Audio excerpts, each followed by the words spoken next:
I'm Rick Bakewell, director of Roswell Delirium. We're here with Zak from $2 Late Fee, along with Sam, Mother effin Jones.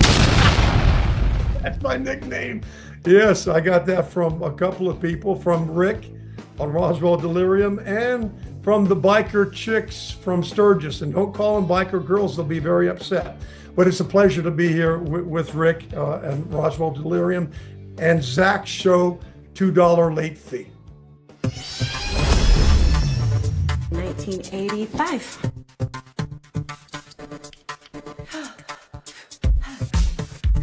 We're ladies of the 80s. Get a clue, will ya? Friday's test will be postponed till next week. Simmer, simmer, you little rodents. The only Ed I know is Ed McMahon. Clearly, I'm not here to give you $1 million. If only life could be a dream. Shut up. Must be taking worm for a walk week. No, Donald. Actually, my name is Ronald, not Donald. Turn that thing off, will ya? I wanted to see if Charles in Charge is on. Didn't all the actors on that show get blown up? They had to recast a whole new family. I wonder if they'll ever do the same for Johnny Loves Chachi. And now we send you back to our scheduled programming of Small Wonder.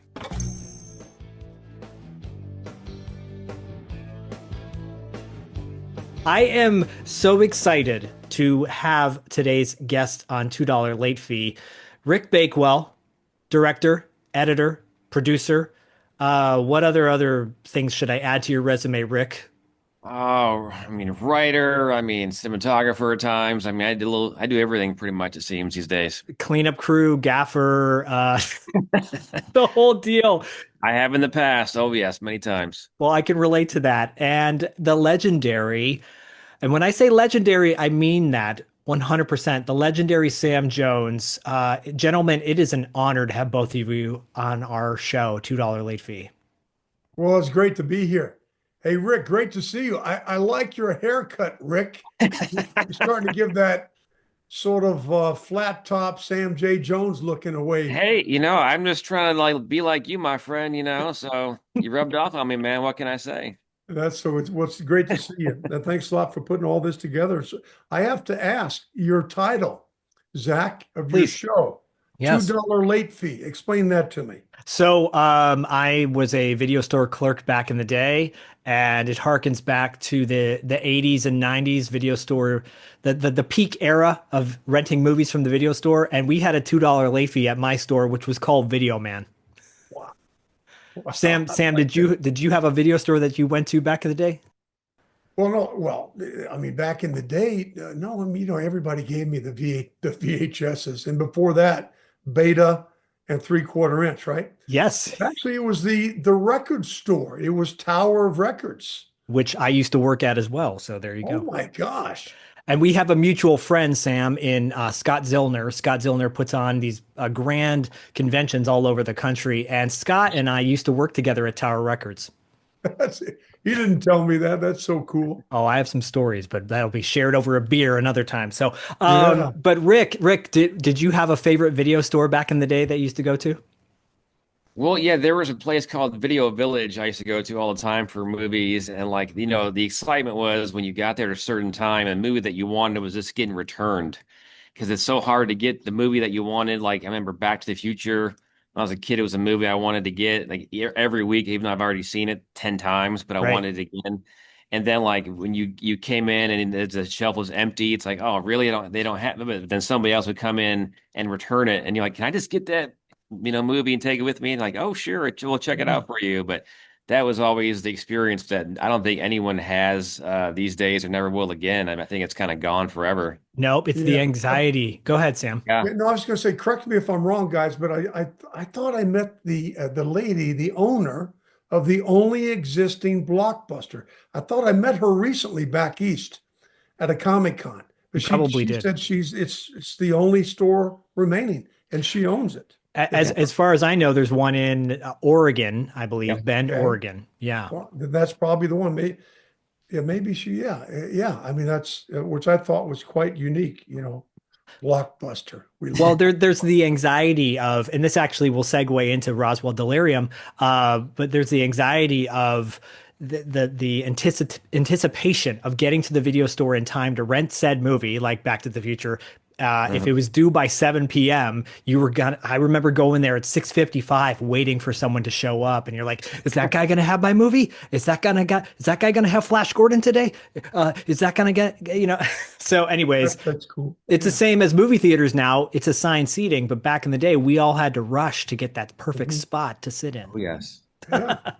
There is, I do want to talk about Roswell Delirium though, because that's why you guys are here. And Rick, you are, yeah, like you said, editor, producer, director, writer, et cetera, of Roswell Delirium. Sam, you are one of the stars of this film that is chocked full of iconic actors from an era that I absolutely love. But Rick, let's talk about your movie, Roswell Delirium. It's not based on the trailer. It kind of takes you for a turn once you start watching it. Exactly. It's funny because a lot of people, they either embrace the turn or it kind of like upsets them a little bit because people expect that, the film to be one thing and it does go a different direction. It's more like, in the beginning, it's kind of like an 80s nostalgia piece and there's some sci-fi elements. And then it gets very deep and gets very much like terms of endearment and it gets very serious. And then it kind of like we start to unravel the psychological decay that's happening throughout the film.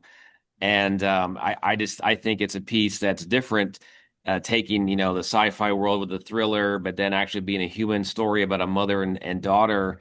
And I think that is the selling point for me, but I don't think it's always relayed in the trailer. People just see, oh, there's UFOs, and that's all they focus on. But I'm like, there's a lot to the film besides that. It's like an onion. You peel off a layer, there's something else there that you just didn't discover. So it's like it's worth like just kind of investing into the journey. I totally agree, 100%. It is that I think you got to have, and Sam, I'm sure you are fully aware of this. You got to have that trailer. You got to have that thing that hooks the audience in, that says, wait, what is that thing that's going to get me to go watch this movie? The trailer does that. And once you're in there, the first 15, 20 minutes are that real nostalgic vibe of like, oh my gosh, I totally relate to that character. I've been in that situation where that person has been. I still want to know who shot JR. And then it takes this turn, which I think is appropriate. Sure. First of all, hats off to you guys for making an original film in 2025, an independent film too, which is no daunting. It's a huge daunting task. I had the filmmakers of Going Viral on earlier this year, who it's another nostalgic throwback movie, and same idea. Like it took a long time for this movie to get made. But Sam, would you agree with Rick that this film has a lot of twists and turns and ups and downs? Sure does. Yeah, surprises. There's nothing really predictable. Well, you think he's going in a predictable way, but he throws you for a couple of loops. But I just wanted to thank Rick for bringing me in because I told him way back then when he called me that I love doing the independent because the first thing other than thinking about yourself, the actor has more freedom because the director doing an independent project is going to have a whole lot more freedom. Right. He won't be under that regulatory environment of the studios or the networks, you see. So and then recently, and I want to thank you again, Rick, because my representation said, hey, we need to do a new demo reel. And I said, let me call Rick because I know we got a scene or two in there, but one in particular. And I really liked, I like how he set it up, how he directed it. Especially the movement of the camera. Yes. So I forgot to tell you, Rick, because I know you asked me in the email. I said, yeah, I used it. I got a guy who cut it together. He didn't change anything you did. I used a few other scenes from other films. Sure. And we took about 12 minutes and we cut it down to 4. And we used the entire length of your scene. But thank you for that. I'm getting some great feedback. And because it's something completely different. Other than the superhero or the crazy nemesis or villain. So thank you for that. It was my pleasure, Sam. My pleasure. Well, you paint Sam in a different picture for sure in this. You also paint someone like Reginald VelJohnson in a different light as well, who I think most people would be accustomed to seeing playing that dad type cop role, but it's a different character in this, which is refreshing. And Sam's scene, one in scene in particular that Sam is in, it is very dramatic. It's very intense, and I don't want to spoil anything for anybody too, Yes, because no spoilers, no yeah, spoilers. there are links to the Roswell Delirium in our show notes, but this movie has a lot of elements of paranoia of, our generation. The 80s was a time when we were still scared about the nuclear war and what was going to happen, and the Red Scare as well. And I think of movies like The Day After Tomorrow or Miracle Mile, and these like post-apocalyptic films. What do we do? And your film touches a little bit on that. Obviously, it's one of the major points in this, but you blend the COVID scare and the COVID, years that my son, who's now 10, is that's his big event, right, of his generation, hopefully the last one. But you blend it so well into the plot of this film. Can you talk about a little bit of the inception of this film and how it all came to be? Well, it was supposed to be a short film in 2020, 8 pages long, 3 scenes. That was going to be it in the desert, a hospital, and a home location. And then right before we started filming, we were all ready to go. The pandemic happened and we couldn't film anything, obviously. So I was bored like everybody else and didn't know what to do, started working out all the time and doing stuff. And then I was like, well, I'm just going to start writing and seeing where the story could go. And I spent a lot of time going out to like the sea and just kind of like exploring all these crazy, weird pieces of land, and then it just kind of grew and became like a feature film. And then like on draft 13, only then did it become 80s. Like it was never 80s at all until then. Interesting. And all of a sudden I was like, what a, I said, I remember the Cold War when I was a kid. What if that really became a hot war and then it actually happened, and what would be the fallout? And then because COVID was such a like a relevant thing, because I was trying to like make the script and the movie and still work and do jobs here and there, and it was hard to do that. So I wanted to take some of the COVID elements, like people coughing. Like I remember you'd be on an airplane, somebody would sneeze, and Right. everybody would like just like grab their mask and cover their face. They were all so scared, and so I wanted to kind of embrace some of that to make it feel familiar, but not make you just get turned off by it, because I think it happened. We don't want to really go back to that world ever again, but like I think we still need to kind of touch on it here and there, and I kind of wanted to sprinkle a little bit of here and there, and maybe like some positive things, and then some of the things that weren't so good about COVID into the film and make it feel like it was part of the 80s as well. Right. And you do such a beautiful job, especially working with young people, kid actors, because you have a huge cast of children in this film. And I'm sure that is a whole other daunting experience. I look back at the footage of Richard Donner working with the Goonies kids, and it just practically drove him nuts, working on that film. And obviously veterans like Sam, but you do a really good job of connecting that COVID piece with, because it's the kids who were affected, by that in such a huge way, and being at school. And I think you throw a lot of pop culture references to the 80s, which is beautiful, and I love that. There were so many times where I'm like, I understood that reference. I got that. But you have an iconic actor in Sam in your film, and Sam Jones. How did you get Sam cast in Roswell Delirium? Oh, well, luckily, one of my producers, Larissa, helped me kind of reel Sam in. She kind of like pitched him the movie and the story and everything, and reached out to him. And, Sam was definitely on board. And it was like, oh, I think he's interested. And then it was like, we kind of like then just threw out the pull and, got the hooks in, and he was just all about it and wanted to be a part of it. And I remember like I was so excited because it didn't take a lot of convincing. He was all about it. And it was a huge day for me when we got Sam. And I remember I like drove over to her house and with her husband's there. And I'm like, I can't believe we got like Flash Mother effin Gordon, like, I was so excited. And then I remember I saved that in my phone. I didn't even put Sam Jones in my phone for his contact. I put Sam Mother effin Mother Jones. effing Joe, that's hysterical. And It's so great. like I remember like it was like his birthday too. Like I think right after we filmed. So we got him a cake at the last take of the movie that we filmed with him. and on the cake it said, Flash, Mother effin Jones, going Yeah. on. But it was just a huge thing. He was just so willing to be a part of it. And then it's like once we got him, like everybody just started to kind of fall into place. Mhm. So it's kind of a great way to start the process. Yeah, it's really beautiful. I will say, I think Sam, you need to get a new banner for the next convention you're at. It just says Sam Mother effin Jones.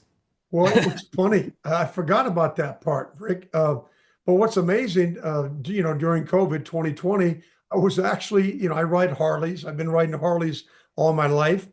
And I was invited to Sturgis in August of 2020, Cool. the largest motorcycle rally in the world. Right. Usually between 800,000 people in a 10-mile radius. So I was, long story short, I was invited to the Full Throttle Saloon, which is the largest biker bar, about 25,000 people inside the Full Throttle Saloon. Wow. Michael Ballard owned it. It was so cool. He gave me a Flash Gordon custom Harley that he had customized to show up. But why am I telling you this? So here's all these groups, 25,000 at the Full Throttle Saloon.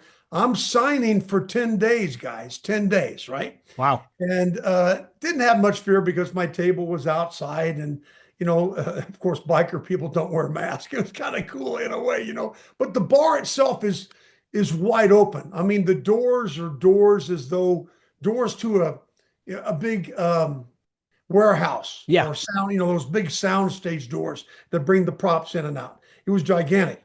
So all these tough, there were the Hells Angels, the Outlaw, every group you could think of, and of course, all these tough looking bikers. But what blew my mind were the women, and you don't call them biker girls, you call them biker chicks. Yeah. So in particular, this is my point of the whole story. In particular, these big 280-pound Harley guys, inked up everywhere, came up to my table and they're looking at me, giving me the stink eye, right? And I hear this voice behind them, a lady's voice, but rough and hard and seasoned, like a smoker's voice. Get the hell out of my way. And she's pushing these, and she's a little skinny thing, about 45. And this is where I was given my new nickname. She said, "Get the F out of my way, because I'm here for my man, Flash Mother effin Gordon." I swear to you, Flash Mother effin Gordon. And that was my nickname for the next 9 days. Wow. Wow. Then we had that. And then you go on to Roswell Delirium, and you got to tone it down. Like you said, right. This is a departure from what you said you were known for, heroes and baddies, and obviously different experience. Well, yeah, I wanted to please the director because it's his vision, and that's the whole deal. And that's cool. He's got a clear understanding about that. You only hire. It's great to get some big names. There's some huge names out there, huge names, especially the ones that are doing Comic Cons now. You got Ben Affleck, Arnold started signing, John Travolta, Mel Gibson. These are huge, iconic names, right? So why am I saying that? But so you want to bring in actors who are sharing your vision, right? So that's the first part. Okay, what's my character? And of course, he would expound on that, and then of course, kind of comply with sharing the director's vision. At the same time, use the room. Okay, and it was quite a different room, wasn't it, Rick? Okay, that what was it, 1940s? What do you call it? It was like a bunker, but it was also in August in LA, and it was about 100 degrees inside that bunker. Like brutal. The air conditioning broke and never cooled down, and we had these swamp fans in there, but it didn't help. But like the AC just stopped working, and it just like got hotter throughout the day. And Sam was a good sport because originally he was supposed to sit in a hazmat suit and he's seeing the entire time. And I'm like, well, that's not going to happen because if he does, he's going to pass out in 5 minutes. So we had to kind of just alter a little bit and backtrack because of the conditions of independent film. We don't have studio budget, so we had to go with it. And only have one day to shoot it, so we had to just then let's just keep him in this, the shirt and tie, and that's just how he's going to look for this scene, Yeah, it was wild. You're But like, let's put again, two layers reuse it. It underneath. was Yeah. great. Yeah. He made it real easy, even though conditions, it doesn't matter, snow, rain, heat. You want to use it to your advantage. You're getting something fresh, improvisational ad libbing, but it's the real elements that you're dealing with. So it causes you to react the way you would not normally react, as opposed to staging it or premeditating it. Right. And actually that leads into my next question, Sam. How much of what you see on screen is improvised versus to the page? I don't know, and Rick, correct me if I'm wrong. I don't know if I improvised any dialogue. I mean, I Okay. used to get in trouble for that all the time on films. I love tempo, but we have to be loyal to the writing. But I think we improvised some action, even though I'm sitting there, but I don't think we improvised much of the dialogue, right, Rick? Yeah, I think we pretty much improvised some of the moments, but nothing really was like changed from the script. And I tell people who ask about working with Sam in the past and at festivals, I was like, well, Sam and I first talked for about an hour once, even before we filmed the movie, and he had a lot of ideas about some of the characters and things that he maybe didn't like and stuff. And I really took a listen to it. And it helped kind of change some of like the storyline between the daughter and the father. I kind of like went back and I kind of rewrote some things based on just what Sam thought about like that whole dynamic. And Oh, then on the script breakdown. Yeah, no, yeah, so yeah. so we didn't change a lot for his stuff, but just for his input in the script. When I talked to him, it just made me kind of change the direction I Oh, was yeah. going in a little bit, so with other characters, which was Yeah, kind of yeah, helpful, I so forgot I about listened that. to everybody. That's great. That's great. I mean, it comes across, and I don't want to skirt over the fact that there's, and shouldn't have said skirt, but whatever. There's a great female cast in this film, and a strong like adult and child cast.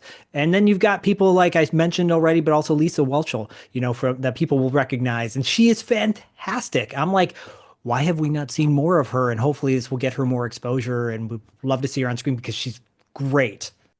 Yeah, she was really the heart and soul of that whole like 80s world, because I remember when we were casting, I'm like, we need somebody from the 80s iconic that you're just gonna like look at their face and be like, oh my God, I love her so much, because I'm like, when I was a student in the 80s in school, teachers meant so much, like to the whole process of growing up in that world and everything. So I wanted her like out the gate, wanted her to be, Mrs. Peltzer, which is another reference to something in the 80s. I'll let Right. people figure that out. But, she had a lot going on when we were filming, like her mother was in the hospital. And I said, look, we can delay the process. We can go shoot something else for a couple of days and work back to your stuff. And she's like, no, I'll do it. And she had these very lengthy monologues to do and still never really missed a beat, even with her mother in the hospital, So it was like she just was so amazing in the film. Oh, that's very inspiring to hear as well, and obviously pulled out a special performance from her because I'm assuming that that's you got to pull from a very emotional spot. So I also want to shout out was it Kylie? Is it Kylie Levine or Kylie Mhm. Levin? Levine, yeah. She plays the child lead in the film, and so relatable because I'm a child of the 80s that was a latchkey kid. And so going to school by myself or going with my brother and then him taking a hike and going off with his friends, and then I'm suddenly alone and there's bully type characters. You nail the bully characters great in this, by the way, too. And again, I don't want to spoil anything, but there's a line in this film. Looks like it's Take a Worm for a Walk Week. If anyone knows what movie that reference is from, let us know in the comment section and I'll send you a $2 late fee sticker or whatever. Because I thought at the minute I heard that line, I'm like, yes, that's what I want to hear. I want to hear some juicy dialogue that maybe might go over some people's heads. I also want to point out, is Ashton Solecki. She plays Firefly. Great performance as well. You've got Anthony Michael Hall in this film. Again, another different performance from him. And it's so great to see that. I'm wondering if there's any cutting room footage that you might put on like a DVD extra of Sam, maybe from the film that was like, okay, I'm going to throw this in. There are some stuff. There are definitely outtakes. I remember, there was one moment where Sam like this kind of like started to do his little monologue, and then he kind of like went off course for a second. And I was like, I just kind of like stood there, and everyone's like, "Oh, what's he saying?" And I'm like, I'm just gonna let him see where he goes, and have fun with it. But there's a lot of stuff that we could probably cut together, outtakes, or even just like alternate like dialogue stuff. And I think I was telling somebody, I said probably within a year, maybe we should do kind of like a 80-minute documentary about the film, just like cut all the stuff that we have because we had like photographers there and videographers every now and then filming stuff. So we have a lot of behind the scenes of the film that I think people would probably want to see at some point. Oh, absolutely. Yeah, can I just Please. Anthony Michael Hall? What an incredible actor. He did a really good job here. I wish I had a scene with him. Me too. In this next time, but I just wanted to say this. One of my favorite newest series is Reacher. Reacher. I don't know if you saw Reacher. Great show. Did you see? I think he was in what, 8 or 9? I don't know. He was in a lot of episodes. I think season 2, right? No, 3. Season 1 and 2. Anyway, incredible performance. Yes. I don't know if you guys saw that. He really did, because he's in it quite a bit. And if you ever get a chance to see, well, you want to watch Roswell Delirium, but you also want to watch Anthony Michael Hall in Reacher. He really, really amazing. And then I'm going to throw one more thing I think people should check out if you're a fan of Sam. And I want to ask you about this really quickly. There was a TV show, and I'm not sure if you're familiar with this show, Rick, but you might be. It's called The Hat Squad. It's from the early 90s. You boys shouldn't fight. You got to be different, like these 4 cops. They were known as the Hat Squad, and they wore hats and dusters as a symbol of that difference, and no criminal would mess with them. As orphans, you boys know what it is to be victims, and they protected people like you. So maybe someday you could be like them.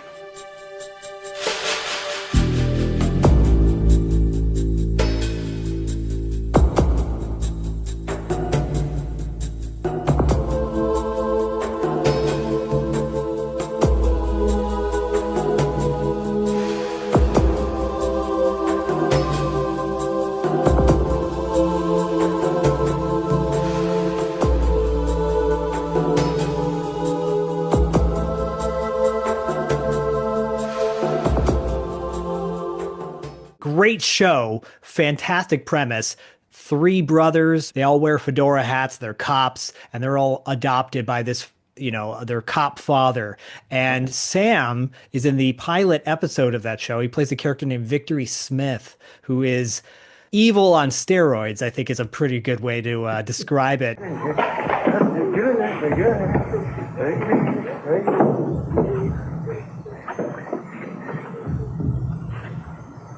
Why 4? That's a rare card, isn't it? You got any dead reckoning tapes in your car? Boy, you say anything to anybody, I'm gonna crawl in your window one night and I'm gonna kill your mama. Do you understand me? Good. Watch your head. Sam, can you really quickly, I have to ask you about that show. Any recollections of the Hat Squad and making that? Oh, yeah. We filmed it in 1990. I believe it was my first project in Vancouver. Incredible place. And yeah, I played this villain, which I loved. Again, these villain characters. It's great to play the superheroes and the military and the cops and all that, and the type of character I did for Rick on Roswell Delirium. But also, when you're robbing banks and you're playing a really hardcore criminal and sort of a gang leader, you could take it to some other extremes. And I got to ride a Harley in the show. Exactly. Yeah, you got to ride a Harley. Great. I got to do. They said, we want to put some tattoos. We want to put some tattoos on you, some makeup tattoos. So, I went all out. I did both inside both my arms, and yeah, it was it was really cool. And you went toe to toe with Don Michael Paul on that as well. Yeah, Don Michael Paul, right? Yeah, he was on it, and then another actor, really, Nestor. I can't think of Nestor. Serrano, who's a friend of ours on the show. Well, there you go. And who was the third brother? Billy Warlock, who I think people Yes, will recognize from, I think, Days of Our Lives or something Yeah, like remember 1990 is that 35 years ago, guys? that. It is. That's why I bring it up. It's the 35th anniversary of the Hat Squad. See, Rick, guys, you know this. So I did this 35 years ago. I've not seen, maybe I saw Nestor one more time at a restaurant. I've not seen these cast members and most of the crew in 35 years. Isn't that wild?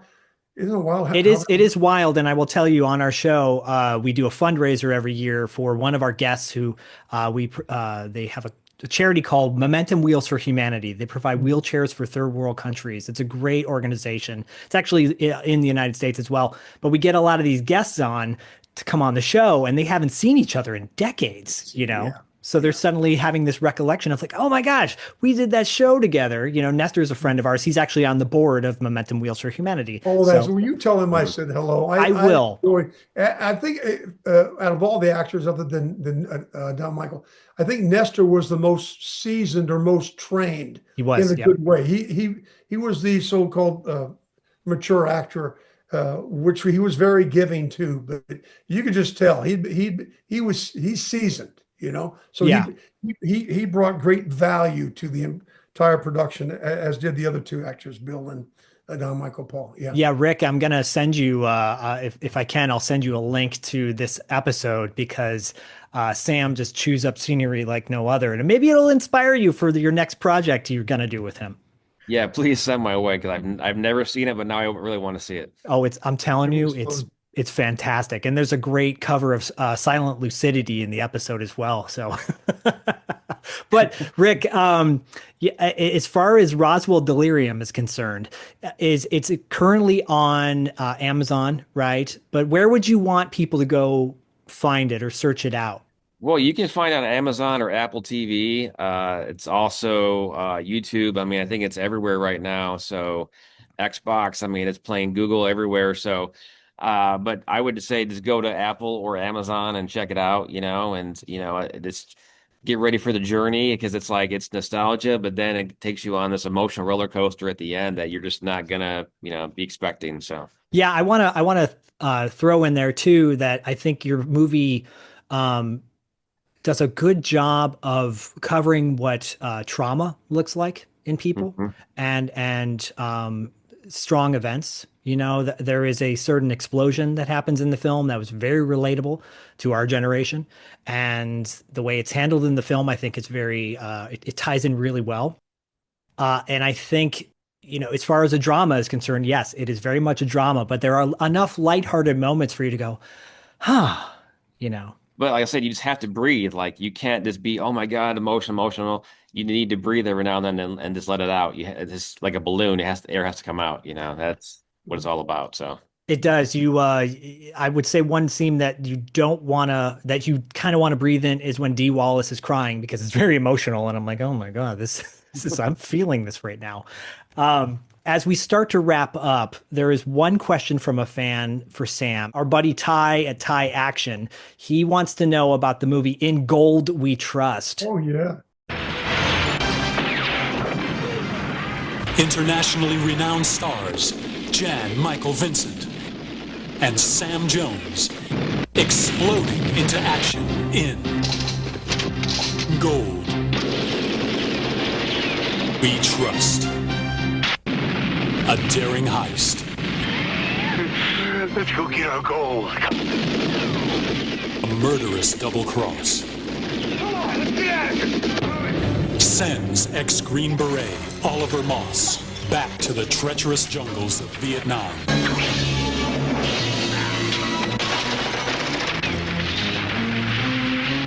His mission to terminate the savage platoon of U.S. MIAs who have betrayed their country. They wanted me to die, but the gold, that changes all that. Outnumbered and outraged, only one man stands a chance. And they want you to get the gold and the MIAs. One or the other. They thought the war was over. 54 million in gold changed their minds. In Gold We Trust. Coming soon from AIP Home Video. Yeah, any recollections of that film? Well, yeah, that was, I'm getting my, I traveled a lot outside of America doing independent films.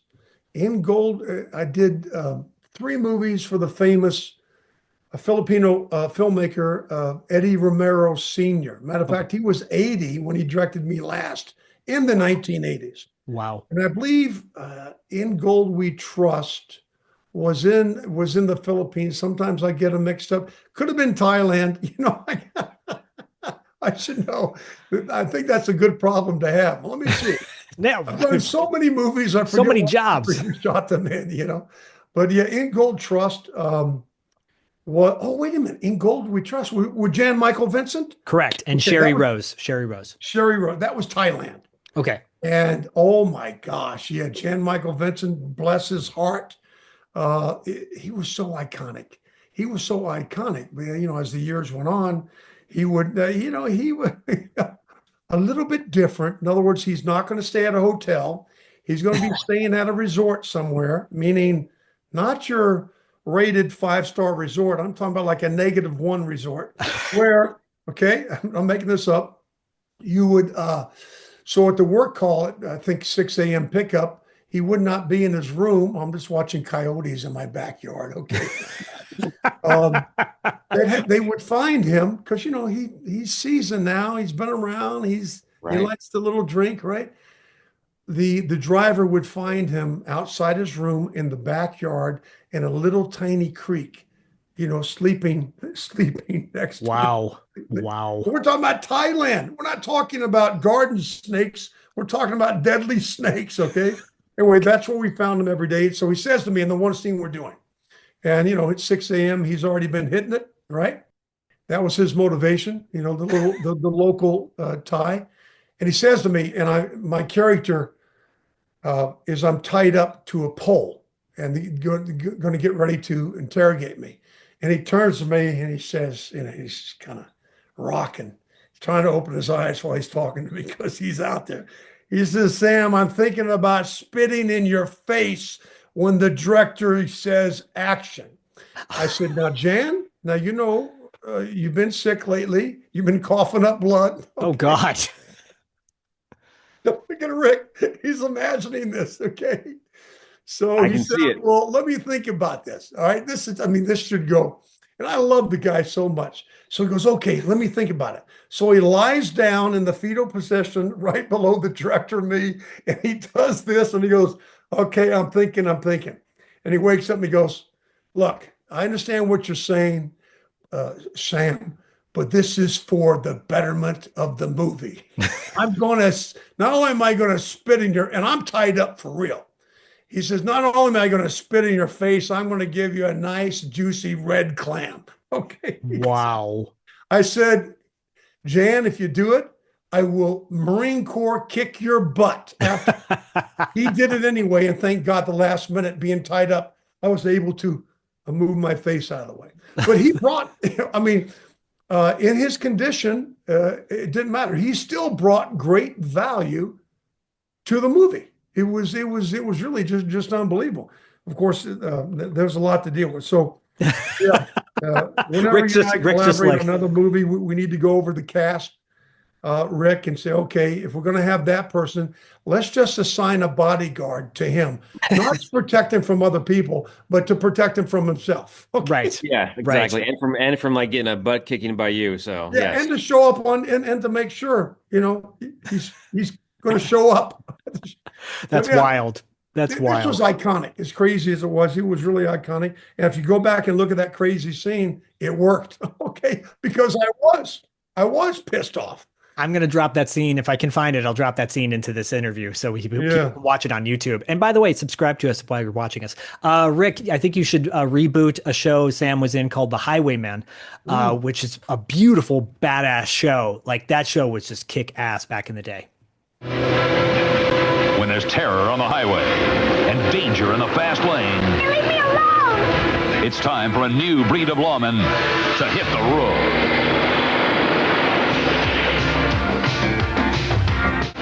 These lawmen ride the highway with a vengeance. Who are these two men? Sam Jones is the highwayman. Take a step on the wrong side of the law, you get me on your tail. Jacko is Jetto. Bad luck. Together, We're assault. And battery!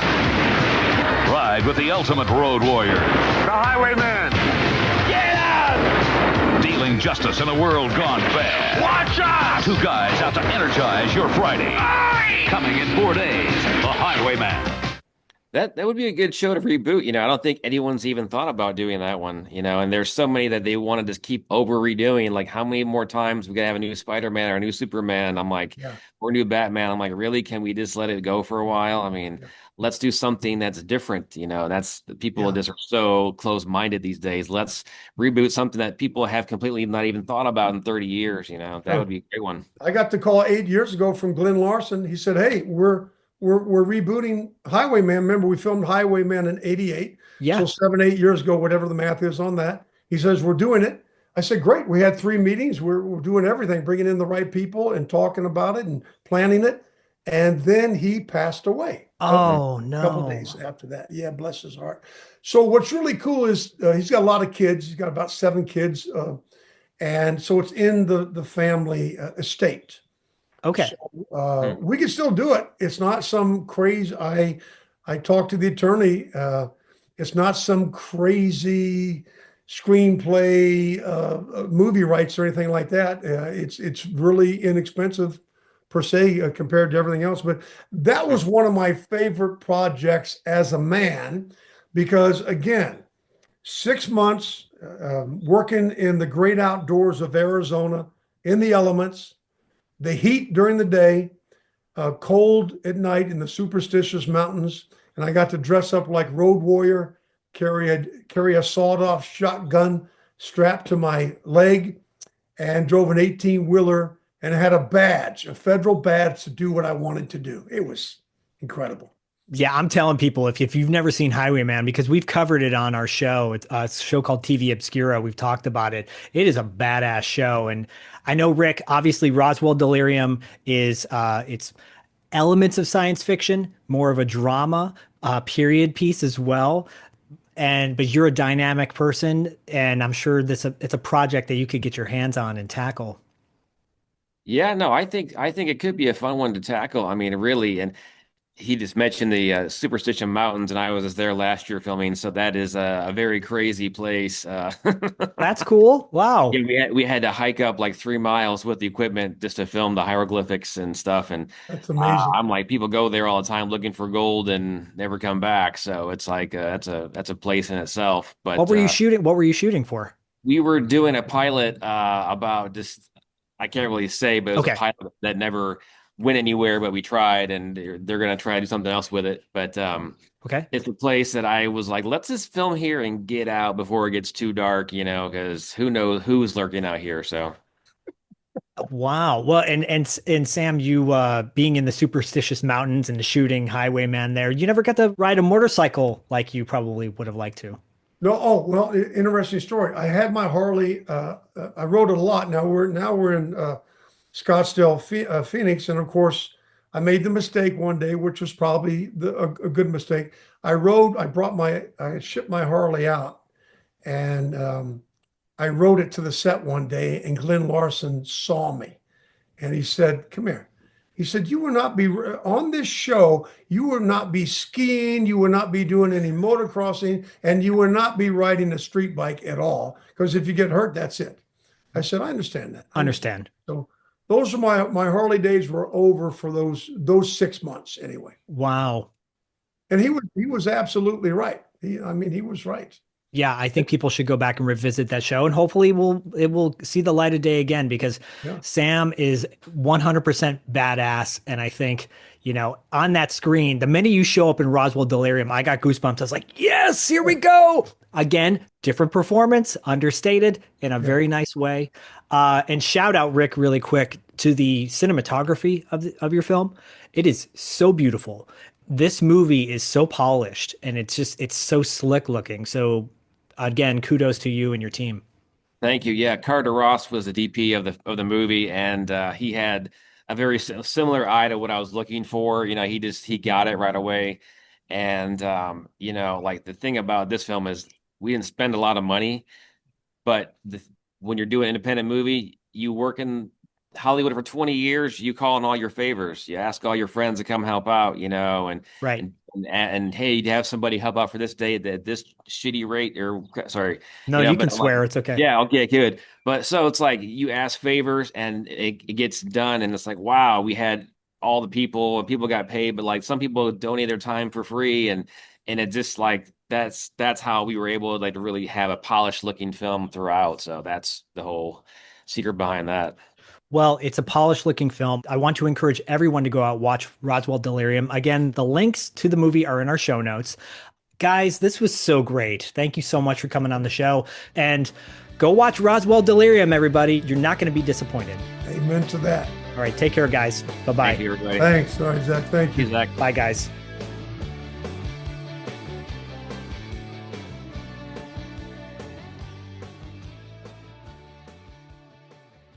Oh, listen, I just wanted to say goodbye and remind you that the good guys always win, even in the 80s.